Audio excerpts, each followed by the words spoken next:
Okay, so guys, welcome back. Yeah, I think the internet is better now. I'm not quite sure, but I haven't seen a zero bitrate. It drops to like 3K, but that is like okay if it's 3K. What's important is it's not dropping to zero bitrate. I don't know what happened, but I just hope that it continues because yeah, it sucks when the bitrate in OBS goes down to zero because everything gets disconnected. Not exactly disconnected, but it messes things up basically.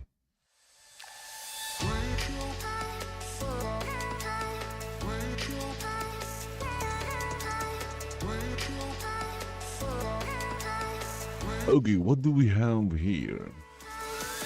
They are liars. Stephen A. Smith just exposed LeBron's massive clutch sport, blah blah. John Harbaugh finalizing deal to become New York what?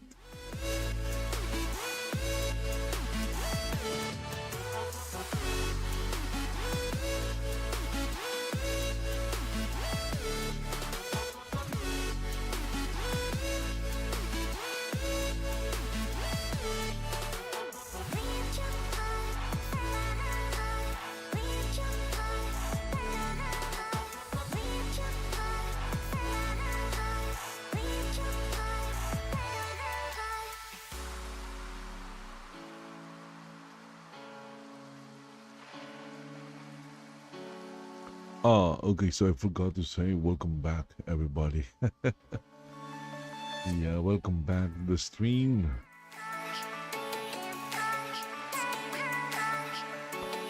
Ooh, a compelling case for Fable releasing earlier than expected. Are they guilty? Guilty of what?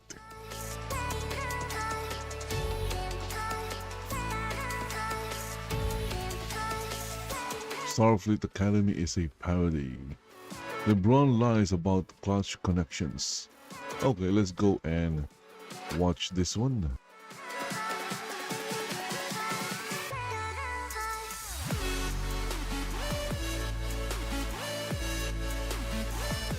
Well, LeBron James has responded to comments made by his agent and best friend, the CEO of Clutch Sports. Of course, the agency began basically on the backbone of LeBron James. Yeah, Paul made these comments on his new podcast, one that he co-hosts with Max Kellerman called Game Over, where the two discuss a myriad of topics. But last week, Rich Paul was commenting on some trades that he would like the LA Lakers to make, comments which have gotten quite a lot of traction around the interwebs. And last night, after the LA Lakers beat the Atlanta Hawks, LeBron James responded to these comments to ESPN in an interview conducted with ESPN following that game, I should say. And LeBron James, not surprisingly, just lied to our faces, expects us to believe the lies in which he is peddling, saying that, quote, what Rich says is not a direct reflection of me and how I feel. Oh, sure, LeBron. Is anyone really buying this? Rich Paul, of course, is Rich Paul to some degree only because of LeBron James and their friendship, which began roughly 25 years ago when LeBron James was still a senior in high school. They, of course, famously met outside of Cleveland's airport while Rich Paul was selling jerseys out of the trunk of his car. After LeBron James was drafted into the NBA, he asked if Rich would join his inner circle, a very small group, including Maverick Carter and Ernest Mims. And Rich Paul, I guess, was within the inner circle for about a decade. And then in 2012, he decided to start the Clutch Sports Agency. And his very first client, of course, was LeBron James. Now, the NBA has investigated LeBron James's ties and connections to the Clutch Sports agency, and they shockingly find no conflict of interest, that he owns no specific stake in the company, at least none that are on any books that the NBA can trace. It's really a matter of influence, not ownership. That's what's said about LeBron James and his ties with Clutch. But come on, do we really believe? Are we really expected to believe that at the time a roughly 32-year-old with no college degree in Rich Paul just started an agency which now today, roughly 12 years later, has more NBA players on book than any other agency on planet Earth? Really? A guy which came from absolute obscurity, again, without a college degree. Typically agents, have law degrees or are lawyers so they can negotiate the rigorous contractual elements that are involved in executing these deals. But Rich Paul, a nobody with no formal education, just becomes the CEO of the most powerful agency in the NBA, at least. They are repping now some 200 plus athletes across the NBA and the NFL. This is all because of LeBron James. Now, I don't know what exact financial ties or connections he has, but it is a massive conflict of interest. We saw it in 2018 when at the time a top, 5 to 10 player in the NBA in Anthony Davis signed with Clutch Sports, and then within months was demanding a trade out of New Orleans, where he still had 2 years left on his contract. But not only was he demanding a trade be made, he was demanding that it be made to Los Angeles, which is the team that LeBron James was playing in.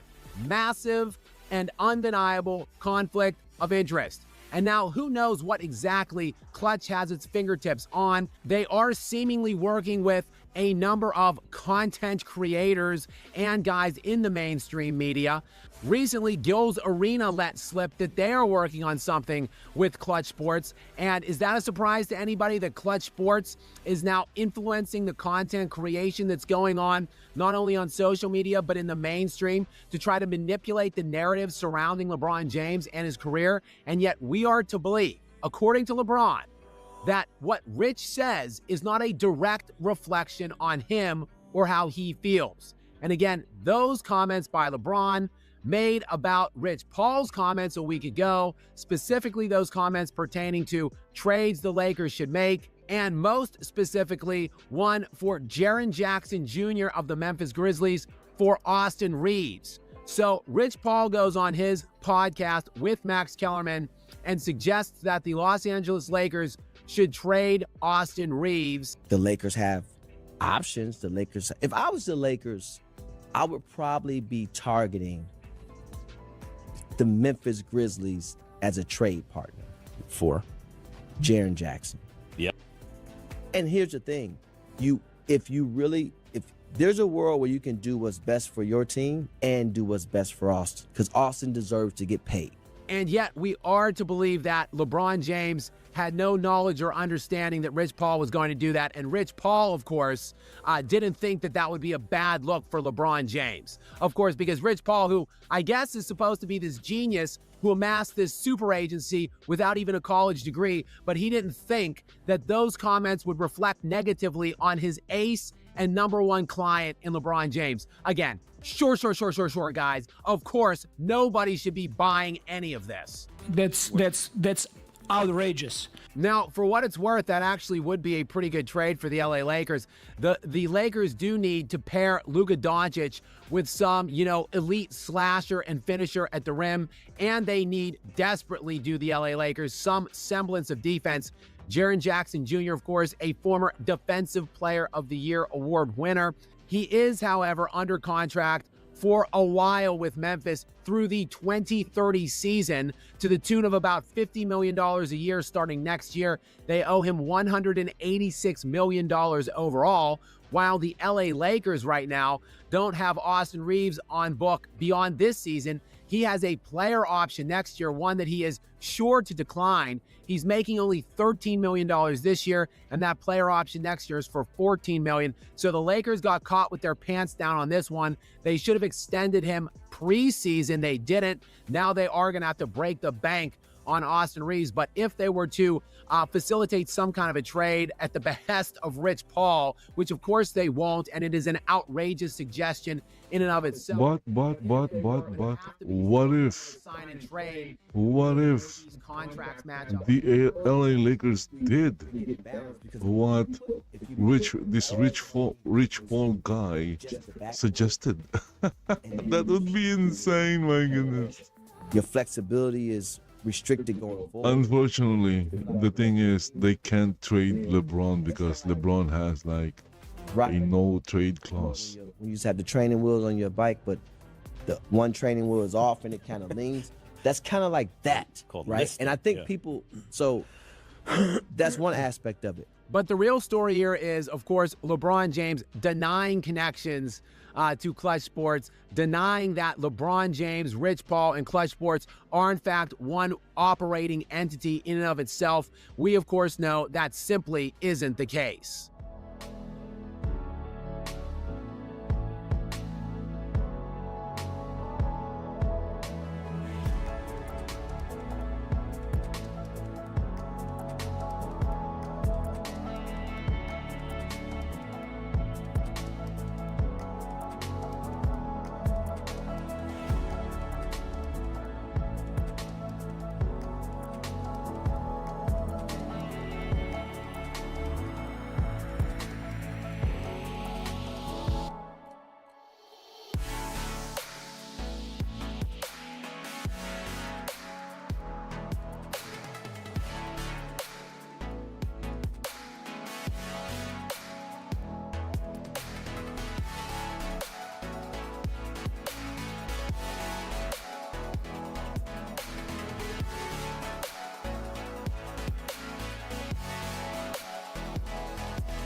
Yeah, that is actually true. LeBron James has nothing to do with whatever this Rich Paul guy said.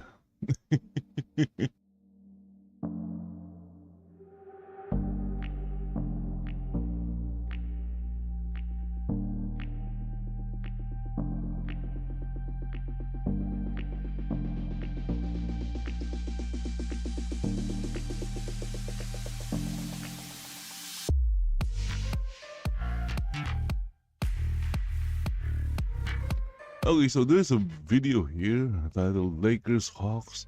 The NBA is selling you a lie by angry old hoops fan. Let's go see what this is about.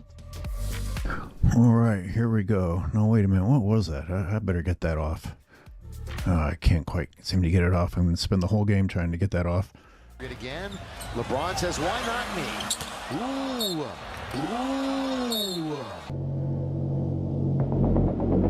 Le GOAT. This is so funny. It's so funny.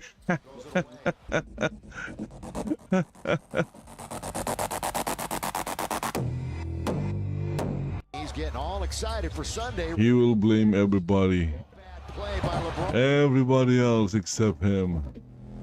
Oh my goodness, how stupid is that? Headline. That is so stupid. So stupid. First in line of the slideshow is a shameful promotion of LeBron James's shameful night, presented as if it's something worth being proud of. We are going to circle back to the fact that the headline itself is false. LeBron did not have 9 rebounds, and he did not have 10 assists. But like I said, we're going to circle back to that. This is ridiculous. Oh, LeBron throws it up, and that's going to be Le Brick.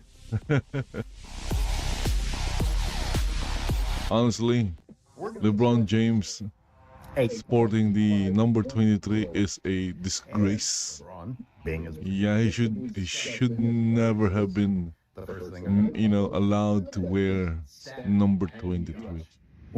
That's just during a blowout. disgraceful to the number itself. Ding ding. I bet he had multiple cherry picks. Ding ding. I bet his shot chart is embarrassing. You're as cold as ice. Ding ding. I bet he had BS trips to the foul line, getting bailed out by the refs, Here's LeBron underneath, takes it in very deep. helping his total points while not hurting his total field goal attempts. Ding ding. Am I the only one who sees the offensive foul, the clear out, the contact initiated by LeBron, followed by the flop by LeBron that should be a technical on LeBron for the flop? I bet he complained a lot. Ding ding. I bet he complimented himself after the game. Ding ding. I bet he screamed, "Hey!" despite the defender backing out of his way. Into the paint. Now will dribble right back out of it. He goes right back in. Looks for that fadeaway jump shot. But up the LeBron underneath. But this gets worse when more context is added. Jamal Murray was the leading scorer for the entire league the same night. So I decided to look at Jamal's night in more detail. Look at Jamal's shot chart compared to LeBron's. Jamal looks like an actual basketball player with range, with skill, with a bag. And that's just looking at the shot chart. Let's add to this that after reviewing Jamal's night, I found that he had 0 cherry picks. What about the situation in which his points were scored? Was Jamal stat padding late in a blowout game? Quite the contrary. Jamal was getting his points when the pressure was on. This was a tight game all the way to the end. The Lakers game, by contrast, had a beginning of the fourth period score of 104-86. What the hell's LeBron doing in the game at all? Why are you going in the game in the fourth period? Especially when we have to hear the same guy make managing injuries excuses whenever he doesn't want to play, but then stays in late in games when he doesn't need to be in the game. LeBron finally came out of the blowout with 3:43 left in the game. The score was 128-103.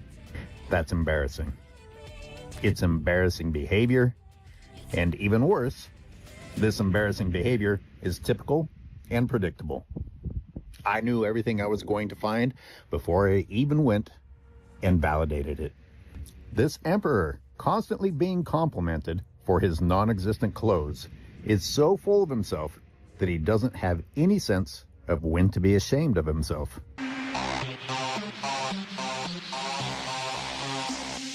For example, consider the flail out that he does after cherry picking to get this dunk. It's not just embarrassing because of the cherry pick or that no one challenged him. Let me bring this home for all the excuse-making LeBron defenders out there. If someone cherry picks in a street ball game, then uses the cherry-picked layup to try to act cool, you're going to make fun of that person. Also, the dunk itself was a typically boring LeBron dunk, and all the flair came after the dunk itself. Let me be clear, there's more motion from his body after the dunk and he is returning to the ground. Strange, weird, unnecessary flailing as he's returning to the ground. It's goofy. And it's not just goofy, but it's also foolish if you don't want to land awkwardly. It's yet another sign that he isn't actually nursing injuries. Someone nursing injuries doesn't set themselves up for an awkward landing. Someone nursing injuries doesn't even try to dunk when it's not necessary to dunk. This is an insecure person needing to feel better about himself and knowing that he has a bunch of brainless fanboys and fangirls in the crowd ready to cheer after his stupid, meaningless, stat padding, blowout game dunk. I noticed his uncontested dunk at the end of the game. He stared into the crowd. Again, shameful. You weren't challenged, and it's a blowout. You should have taken yourself out of the game. You should have had the decency, the manhood, to take yourself out of the game, even if your coach didn't. Instead, you're still in, shamelessly padding stats, and so disconnected from reality that you're actually proud of these stat padding plays. LeBron again throws it up. LeBron again throws it up. Atlanta Hawks spinning. LeBron, he can't finish. Let's get back to this. In order to come up with the numbers that they presented, the NBA had to kind of be pretty lenient with their definitions. Here's an assist credited to LeBron, where I think they're pushing it. I know people will argue both directions on that one, but what about this one?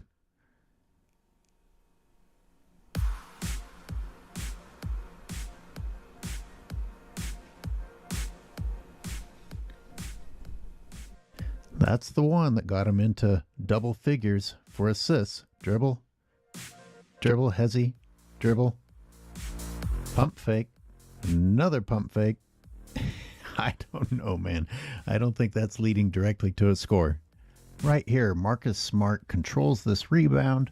He sees that LeBron wants it and taps it into LeBron's hands, but according to the definition, the person who controls the rebound, even if he taps it to a teammate, gets credit for a rebound.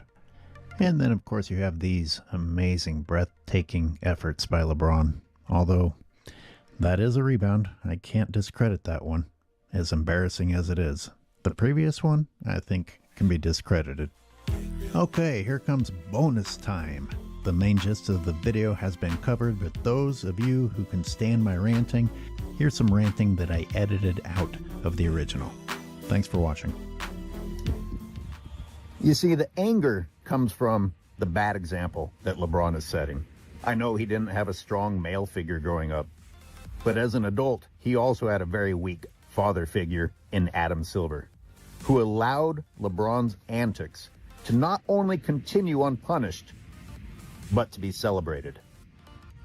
This has led to a brainwashed, embarrassing fan base who don't understand what is worth celebrating and what isn't, when someone should be humble and when someone should be proud. They sit there eagerly waiting for the moment that LeBron asks for praise, and they quickly appease him, apparently oblivious to the fact that they're celebrating stat padding. The NBA knows what I know. How can they not? They know that LeBron's game isn't worth touting. They know what I just told you. They know it was a blowout. They know his points came in a questionable, even embarrassing manner. They know his shot chart is a joke. They know he complained the entire game. And yet, his cowardly performance was chosen as the front and center topic on NBA.com. Did you stop and ask yourself why Jamal Murray didn't have any cherry pick points? Do you think it could be that Denver Nuggets basketball values the defense of all 5 players? Well, why wouldn't all teams? Unless you're a team that has LeBron James and therefore you need to provide an excuse, a false narrative, explaining to everybody that you don't always have to play defense. Not in this case. Not in his case. If somebody broke away for a cherry pick layup in your pickup game.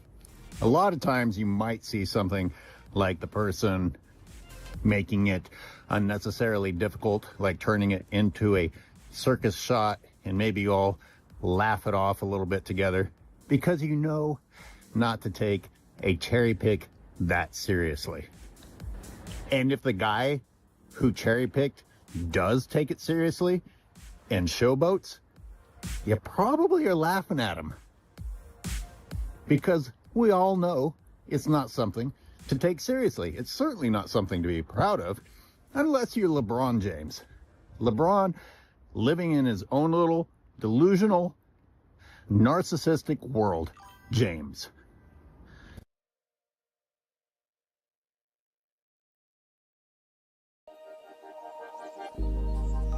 Started as a whisper, message from a new world I'd never known. Something about it felt like it'd been waiting my whole life. Is this home? I can hear each sound calling my name, and I feel angels around when I start to sing, and suddenly it feels like heaven's not so far away. Tell me, can you hear the symphony?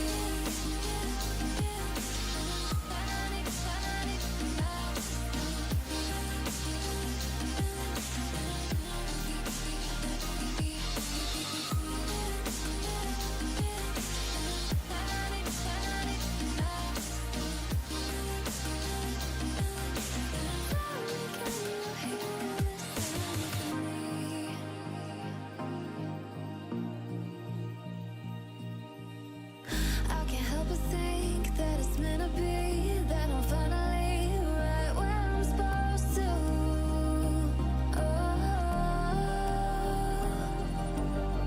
If I let you into the secret, would you listen? I can hear each sound calling my name, and I feel angels around when I start to sing, and suddenly it feels like heaven's not so far away.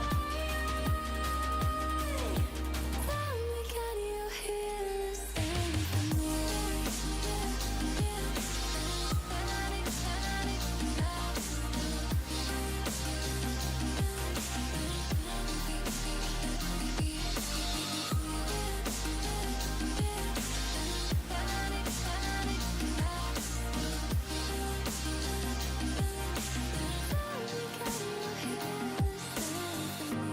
And before too long, I found where I belong.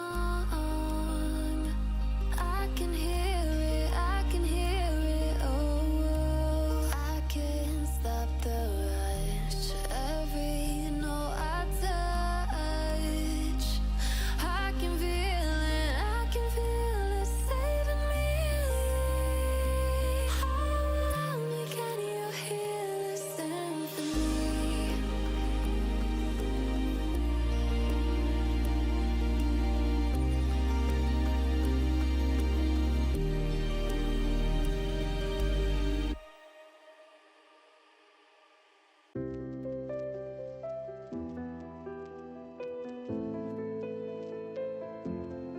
Okay, so what to watch next? Let's see here. Yeah. GTA 6 could cost $200. My goodness. Let's check this out. From real life fake wizard. To say I wouldn't change. Hello, I am the real life fake wizard. Grand Theft Auto 6 has cost over $1 billion to make. Some rumors say it's closer to $2 billion. The game has been delayed 3 times. First fall 2025, then May 2026, and now the upcoming release date is still supposed to be November 19th, 2026. Take-Two's stock dropped 10% after the last delay. A $3 billion market cap gone overnight. And as rumors swirl of the possibility of another delay, I just want to say to Rockstar, bros, take as much time as you need, okay? But when you do release the game, don't charge $70. Don't charge $80. I want you to go big, baby. Go for the gold. Grand Theft Auto 6 should cost $200. No, not because it deserves to be $200. That's absurd. No, I want to watch the AAA video games industry collapse. And Grand Theft Auto 6 at $200 would be throwing the match on the pile of money. Everything burns. Today's indie game shoutout is Spell Rogue, the tactical turn-based roguelike. Draft from over 350 powerful spells to assemble the perfect combination and crush your enemies in 70+ unique encounters. Face brutal choices, adapt to impossible odds, and strike back at the horrors that destroyed the world. To learn more about this game and hundreds of other indie games, visit our indie game discovery platform, fakeportal.com, or scan the QR code on your screen. Now back to the video. Video game publishers are desperate to increase the retail price of AAA games from $70 to $80 and then beyond. We learned this in 2025. Here's what happened. April 2nd, Nintendo announces Mario Kart World as a launch title for the Switch 2. The price? $80 for a kart racing game. Nintendo's response to the backlash all over the internet? We want to have variable pricing for games based on different perceived value. Thanks, Doug. April 7th, Nintendo doubles down. Analysts start predicting an industry-wide shift to $80 as the new standard. The corporate fat cats are now all smelling blood in the water. June 8th, Microsoft announces Outer Worlds 2 will be the first $80 first-party title. The internet loses its mind, myself included. I lost my mind about this. Made a video here. By July 23rd, Microsoft reverses course back to $70. Pre-order refunds issued. They cite market conditions as the reason why, but we all know the truth. It's because pre-orders were in the toilet for the $80 capitalism is bad simulator. And then Christmas 2025, the Switch 2 holiday sales were down 35% in the United States compared to the original Switch launch in 2017. Analysts blame a complicated economic landscape, and there's a very strong case for that to be true, but we also need to consider that lots of people are simply priced out of the new console and/or they don't see the value anymore. The $80 price point is already failing. There have been a number of mainline Nintendo entries since Mario Kart, and none of them came in at $80. And I have to imagine that perhaps the worldwide backlash at $80 Mario Kart was a real, well, let's not say a wake-up call, but like certainly a gnat flying around the room that won't leave the executives alone. And that's a wonderful bridge to bring us back to Grand Theft Auto 6, which has long been debated for having a premium purchase price. Grand Theft Auto 6 has been in development since 2014. Principal production started in 2020 after Red Dead Redemption 2 shipped. Over 1,000 developers have worked on this game. Advanced AI, procedural generations, a Vice City remake with ambitions that make the original look like a student project.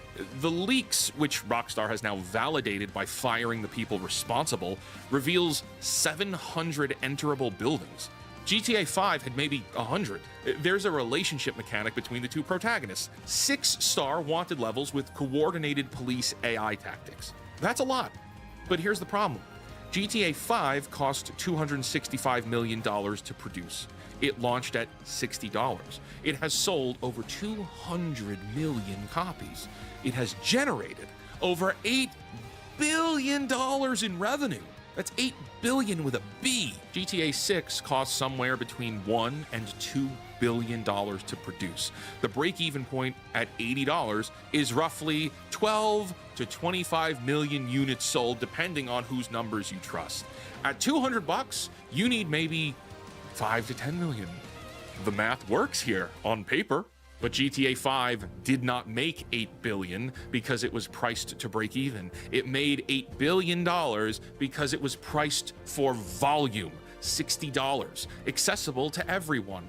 The kind of game you buy because everyone is talking about it and you don't want to miss out being a degenerate with your friends. That's why a game like that succeeds. What happens then when that game costs $200? Insider Tom Henderson is predicting $80 for the standard edition and $100 for the deluxe edition. No early access, just some cosmetic garbage. A former Rockstar developer thinks they'll go $70 to avoid the greed perception. I hope they're all wrong. Go as high as you can. I said $200 before, but man, take it to $500. Rockstar should charge as much money as possible. Not because it's good for consumers. It's not. It's actually terrible for consumers. But because the only way this industry is going to learn is through complete failure. And Grand Theft Auto 6 overcharging is the fastest path to that failure. Here's what people aren't talking about enough. The video game market is already cracking. Console sales hit a 30-year low in 2025. 30 years. We haven't seen numbers this bad since the original PlayStation was new, and back then, these numbers certainly weren't considered bad numbers. 9,000 layoffs in 2025, down from 15,000 in 2024, but still catastrophic. Analysts are predicting another 7,500 this year. Concord, Sony's $200 million hero shooter, lasted 2 weeks before they shut the servers down and closed the studio. 2 weeks, $200 million gone. You have better odds in the casino. Gamers are already skipping $80 games. The data is showing it. Indies are surging, used game sales are up, people are waiting for discounts, retro is having a renaissance, the patience of the market has worn thin. We're done. Most gamers are just done with this crap. And into this environment, you're gonna drop Grand Theft Auto 6? Now, I know some of you in the comments are gonna say, Wizard, you're insane. You want this game to fail? You want developers to lose their jobs? You are rooting for destruction. And to that, I would say, yes. Well, kind of. Let me explain why. The video game industry has been extracting value from consumers for over a decade now. Season passes, battle passes, loot boxes, day one DLC, microtransactions, and $70 single player games, live service garbage, games launching broken and being fixed maybe 6 months later if we're lucky, and now they want $80. Well, soon they'll want 100, then 150, then 200. There is no ceiling, ain't that right, Doug? There is no point where they say, okay, we've had enough. Corporations don't work that way. Shareholders don't work that way. The only thing that stops them is us, buyers, saying no, closing our wallets. But here's the thing. We've been saying no in small ways for years. It's not working at the scale that it needs to, because they just pivot. They make adjustments. They find new ways to monetize. They just lay off developers and keep executive bonuses intact with the golden parachutes. No, what we need is absolute catastrophe. What we need is a company so confident in their product that they overprice it into oblivion.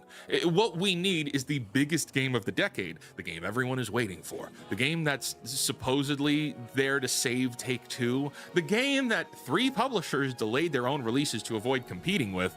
We need that game to faceplant so spectacularly that it resets the entire market. Grand Theft Auto 6 at $200 could be that catastrophe. Let's run the numbers. GTA 6 is projected to sell 40 million units in year one at $80. That's $3.2 billion in revenue. A massive success. Take-Two stock price will go to $300 a share. Maybe. I'm not an analyst. I'm a fake wizard. But everyone's happy. At $200, you price out the casual audience. The people who bought GTA 5 because their friends were playing it, the teenagers who had to save up, the adults on tight budgets who can justify 60 or 70, but they definitely can't justify 200. GTA Online, which generated most of GTA 5's revenue, runs on volume. Millions of players spending small amounts of money over time. Shark cards, cosmetics. That model collapses if your install base is a fraction of what it should be. If GTA 6 sells 15 to 20 million at 200 instead of 40 million at 80, the math changes. Revenue drops. Online engagement craters. The live service model that Take-Two is banking on to drive recurring revenue for the next decade fails. And Take-Two, which has tied its entire corporate future to this one game, will implode. The stock crashes 30, 50%, maybe. There'll be layoffs, project cancellations, maybe even an acquisition. Embracer-style fire sale of assets. And this won't just hit Take-Two, it will also hit Sony big time, who is banking on lots of people buying PS5s to play Grand Theft Auto 6. And every other publisher in the industry watches and learns and realizes maybe, just maybe, they can't charge whatever they want. And this isn't fantasy. We've seen this before. Cyberpunk 2077, it's a $316 million budget. It launched broken. The stock dropped 75%. There were layoffs and it took years of recovery. Anthem, BioWare's $200 million bet. The studio was halved, and just a few days ago, Anthem was taken offline forever. Concord, as I said earlier, a $200 million budget, shut down in 2 weeks. The studio closed, and it was a $400 million write-down. These are the consequences of failure, and the industry notices, and they'll be forced to adjust. They get a little less greedy for at least a little while, but those failures were containable. Those companies overall survived. Those weren't the biggest games in the world. Grand Theft Auto 6 is different. GTA 6 is the meteor that every other publisher is hiding from. Take-Two's entire future is riding on this. If the meteor hits and the dinosaurs die, that's a different lesson. That's an extinction level lesson. Here's what I think happens if Grand Theft Auto 6 at $200 fails. First, the $80 experiment dies a bloody death. Microsoft has already walked it back. Nintendo will be forced to walk it back. A Grand Theft Auto 6 disaster confirms what the data is already showing. Consumers won't pay these prices for games that aren't offering proportional value. Second, AAA budgets contract. No more billion-dollar development cycles, no more 8-year productions. There'll be smaller scopes, there will be much tighter focus, games that can actually ship on time and turn a profit without needing to sell 40 million copies. Third, indie and mid-tier gaming will flourish. The gap between AAA and indie has been narrowing for years. A market correction accelerates that. More studios making $30 million games that sell 5 million copies instead of billion-dollar games that need to sell 40. Fourth, and this is the important one, the buyers regain control. Right now, the publishers set prices. Publishers decide what games get made. Publishers determine value, and we just accept it. Or we don't buy. But there's no negotiation. There's no collective bargaining. There's no mechanism for consumers to say, this costs too much, and have that mean anything. A market crash changes this dynamic. When companies are desperate, when they're like bleeding money, when the stock is tanking, that's when buyers have the leverage. That's when prices drop. That's when quality is forced to improve and competition in the marketplace will thrive. That's when consumer voices actually matter.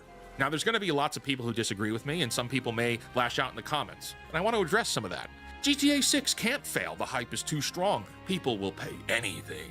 Maybe. Grand Theft Auto 5 sold 11 million copies. In the first 24 hours, it's $60. The hype is real, brand loyalty is real, but 2013 was a different market, a very different market. Games were much closer to being finished at launch. Microtransactions weren't industry standard. Consumer trust was significantly higher, and $60 felt like a fair price for what you were getting at that time. 2026 is different. Consumers are exhausted. Gamers are done. The industry has spent a decade eroding goodwill, and $200, even for GTA, is a lot of money. I specifically got this price point on location interviewing people at gaming conventions. And when I asked, would you pay $80? Most of them said yes. Would you pay $125? Most of them said yes. When I got it up to $200, they said, nah, that takes me out, bro. Developers will suffer. Layoffs hurt real people. This is true, and I don't take it lightly. 9,000 people lost their jobs in 2025. That's devastating news. But here's the uncomfortable reality, and let's be very real. Those layoffs are happening anyway. They're happening because of bad corporate decisions, not because of consumer behavior. They're happening because executives greenlight billion-dollar products that can't possibly succeed. then fire the workers when the math stops mathing. A market correction doesn't cause layoffs. Corporate greed causes layoffs. A correction just accelerates the reckoning and hopefully creates conditions where sustainable development becomes the norm again. You're just being negative. You should want games to succeed. You're toxic for the gaming community. I do want games to succeed. I want good games made by well-treated developers, sold at fair prices to succeed. I want the industry to be healthy, but the industry isn't healthy. The industry is a bloated corpse floating down the river pretending to be alive. And sometimes the kindest thing you can do is let something die so that something better grows in its place from new creatives with new ideas. Grand Theft Auto 6 is likely going to be... Imagine if this really happened. The scope seems impressive. GTA 6 They're using is cutting edge, but with a price of $200. Oh my goodness. to succeed I'm pretty sure it's still gonna succeed. at $100. And I'm pretty sure like still millions of people are going to buy it. Remember, The market is there are 8 billion people on the planet. radical change in gaming. 10 million, 20 million is a very low number. Possible dollar from consumers. I want the meteor to hit because the only way this industry learns is gonna be through catastrophe, and we are long overdue for a correction. I think let the market burn and let something new grow from its ashes. Until next time, create, innovate, inspire, and for the love of God, cancel Disney Plus.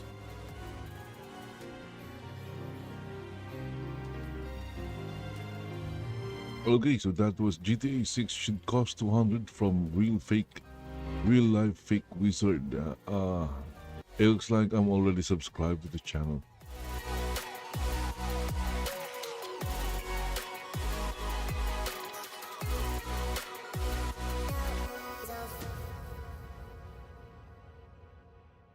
Hold on, I'm just going to take a pee.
Okay, so let's take a look at this. You can't convince me this AI gaming monitor isn't cheating.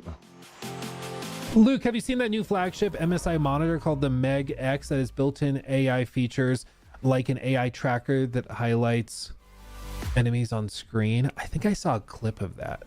I think I did see a clip of that. It was the Meg X monitor. Maybe one of these. MSI has a lot of gorgeous monitors on display at CES 2026, but this one is particularly eye-catching. This is MSI's Meg X monitor, a 34-inch QD OLED display with a resolution of 3440 by 1440, and it has crazy refresh rate of 360 hertz. So it's built to be fast, smooth, and seriously immersive. Sounds good to me. I wonder what weird thing could be about this. It's also loaded with a ton of AI gaming features. Uh-oh, that sounds like ass. So they have AI tracking, which automatically highlights characters on screen. AI tracking that automatically highlights characters on screen. Okay, sounds like cheating, but okay. AI gauge shows things like your health bar or energy here on this bar. Oh, weird. So it has this LED bar, and then it highlights, it like detects where your health bar is and puts it there, so you have it in another spot? I'm not sure. I mean, it's not like this is hard to see, but okay. And then there's also AI goggles. So if you get flashbanged in a game, it's supposed to help increase the visibility so that you're able to see better while being flashbanged. Okay, that's straight up cheating. The point of a flashbang is that it flashbangs you. So if there's like an AI thing where it's doing automatic like exposure balancing to pull it down to increase visibility when you're flashbang, like that's just cheating. On top of that, there's AI scope, which automatically zooms in for more precise aiming. And of course, there's all the... Bro, like, what? What are we doing? What are we doing? What are we doing? AI tracker on, AI tracker off. It highlights the characters, goggle, recover faster from flashbangs. Features that you would expect with a high-end display. So there's HDR customization, OLED Care 3.0 to protect your panel long-term, and presence detection. So this thing is a sensor and it knows when you walk away, so it turns the monitor off. Plus, there's voice control. So you don't have to reach back and find that little toggle on the back of your monitor. You can just ask it to change things such as brightness for you. It looks like MSI is leaning hard into AI with their displays. So what do you think? Dude, I know there's a lot of like 18-year-old COD tryhards that are going to be buying this thing. Let's be real. And that's who it's marketed towards. Like, there's a lot of people like, yeah, that's cheating. What was it called? Look, I know there's a lot of people like that out there. Let's be honest. Because they're like, oh, I can actually get a competitive advantage and that'll help me go viral and then I'll become a streamer. I get it why they're marketing it this way, but I do not like it. The idea that like, yeah, it's cheating. Detect this. Like if you're using it's cheating competitive games and it's giving you competitive advantages like highlighting enemies or automatically re-exposing the picture when you get flashbanged, so you have like visibility a half second earlier than everybody else. That's a huge competitive advantage, and they just I don't know how they could possibly test for it, because it's twisting the signal it receives from the GPU, so it's out of the system by the time you're messing with it. So it's not like they could even test it. Yeah, I don't know. I think the new trend, I mean, it's already kind of a trend, but you're gonna have to do all sorts of stuff like monitor cams. What will happen is games will have to detect your hardware, and if you have like monitors like this, it will not run. Well, just don't turn those features on, you know, or don't tell anybody they're on. That's wild, dude. That's absolutely crazy. I mean, I think part of it is that they know that like if they put AI into anything, it's gonna sell better, and people will like because this is the thing. You and I are more in tune with this stuff than the average consumer. The average consumer, I think, sees AI on anything and thinks, oh, so it's like cutting edge tech. It's a buzzword. It is. But that's why, like, if you've ever gone back and you've looked at the like whole story of these companies at CES, for example, you can go back in time and see the buzzwords from everything. So like you go back a few years and they're talking about blockchain, and then you go back a couple more years and they're all talking about 4K UHD, and then before that they're talking about 60 hertz or 120 hertz. It's just like it's all different buzzwords for the year. Next year it's probably going to be a different buzzword. That's just kind of how it works. So that's what they're doing. As for how the rest of the industry reacts to that, I mean, I don't know, because I genuinely don't know how you test for that or can like prevent that. I just man, that's crazy. So anyway, there you go. That's outrageous. That's outrageous. Thank you, Maple, for the recommendation to check that out. I'm lacking sincerity, but you don't care at all. Hardware bands are going to get wild.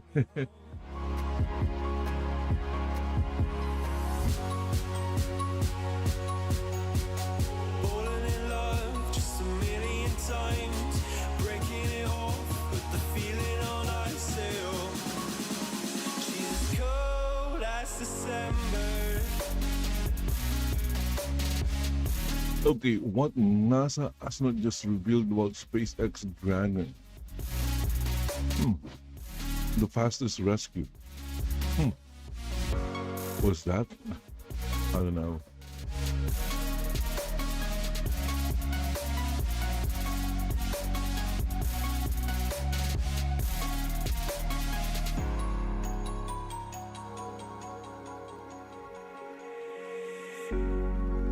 I swear I've seen you before, holding your shoes in your hands, running out that door.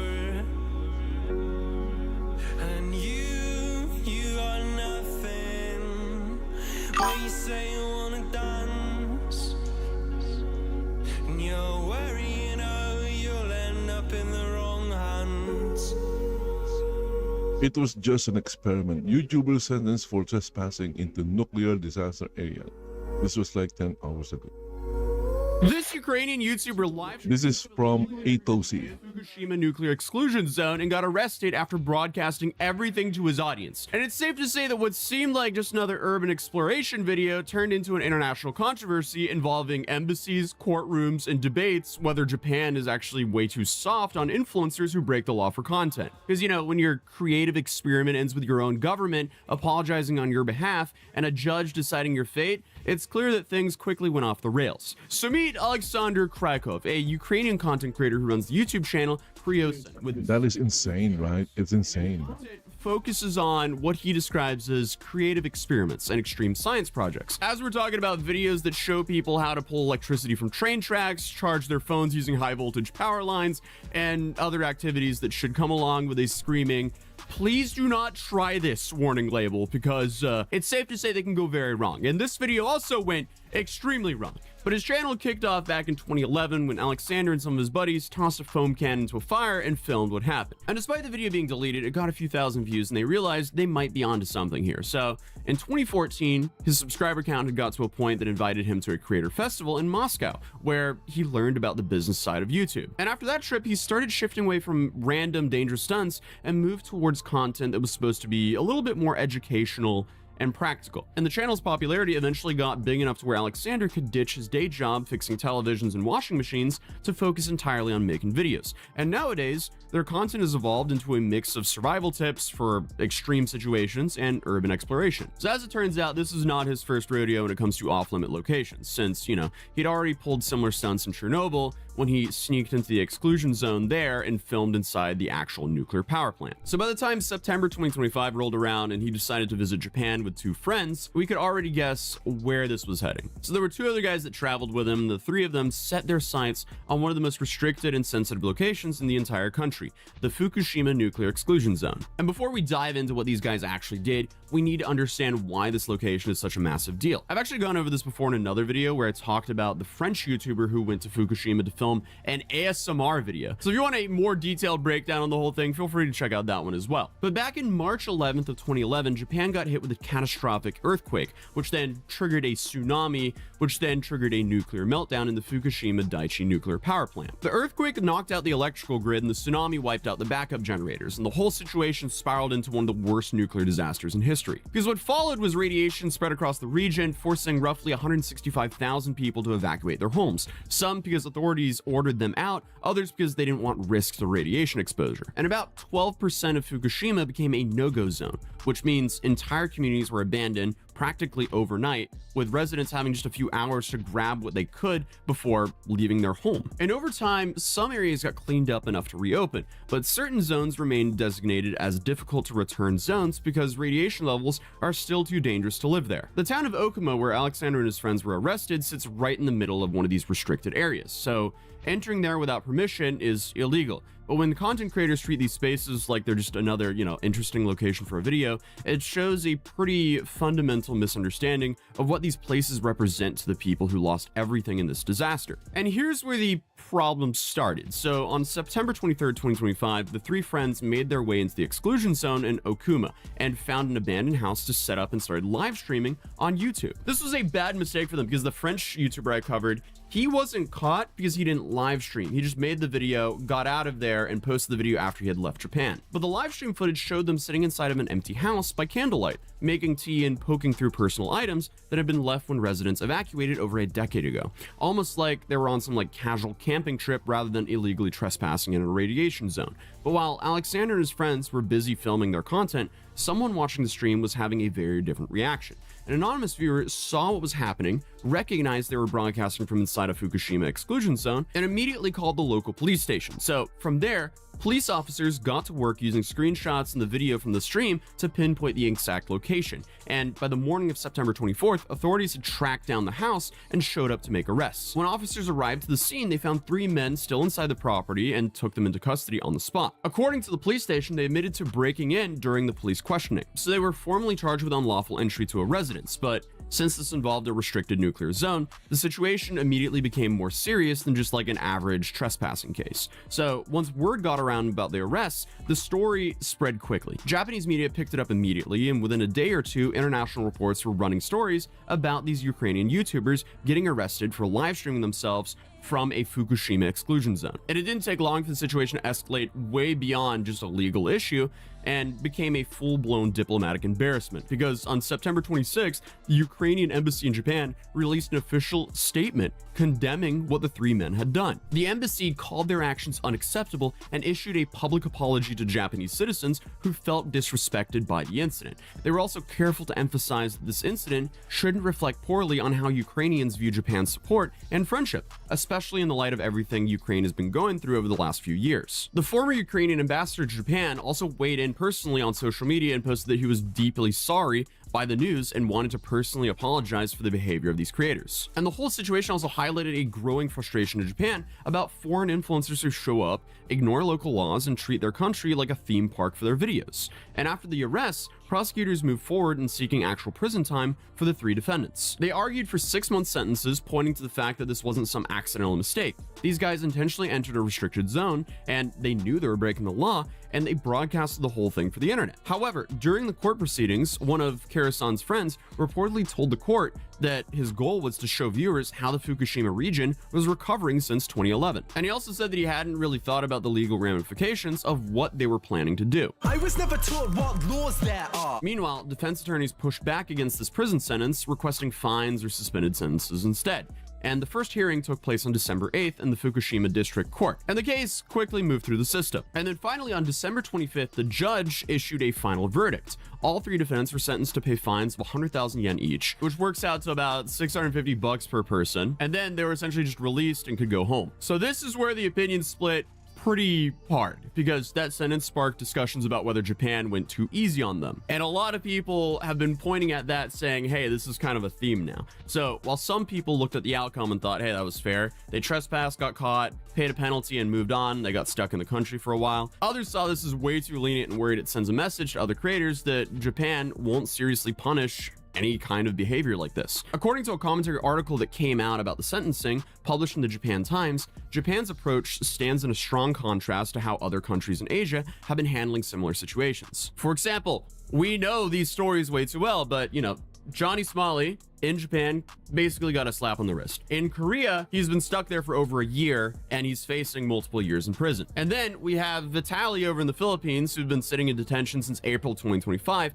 after live streaming himself stealing from security guards, breaking into restaurant kitchens, and just threatening random people. Both of them did stupid stuff and they're finding out. But obviously this didn't happen in Japan, so a lot of the criticism is saying that, hey, Japan is making their country a safer bet for IRL streamers or creators who want to go harass and break laws there. Because it seems like they don't really want to throw creators in prison for filming content like that. But obviously on the flip side, you could argue that the 3 Ukrainian guys didn't physically harm anyone, they didn't steal anything valuable, and mostly just made an incredibly dumb decision about where to film. It's one of those situations where both perspectives have some valid points, and definitely when you compare these 3 guys to Johnny or Vitaly, both Johnny and Vitaly were infinitely more disrespectful to the countries they were in than what these guys were, even though what they did was disrespectful and incredibly stupid. But as of right now, Alexander and his 2 friends have returned home to Ukraine, and what was supposed to be just, some compelling urban exploration footage turned into an arrest, an international embarrassment, and their own government publicly apologizing on their own behalf. I think it's safe to say that we're very likely to keep seeing content creators push the boundaries like this in foreign countries, and honestly, here at home as well. Because it was just the other day we covered a bunch of guys who were waving around a fake firearm in front of Big Ben. So, yeah, you can check out that video here. If you're new here, feel free to subscribe, drop a like if you enjoyed the video, and I'll see you guys in the next one. Peace.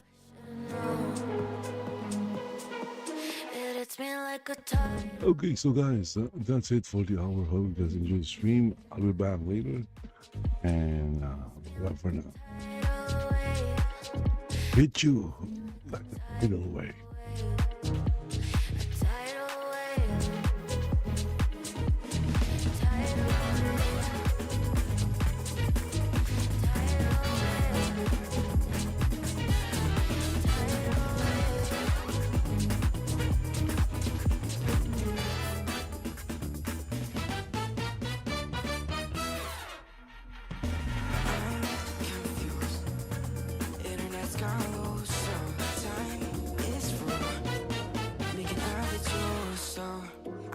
Just lay in my bed with the frost in my head, getting stuck to the race with you for a sleeping cruise. No.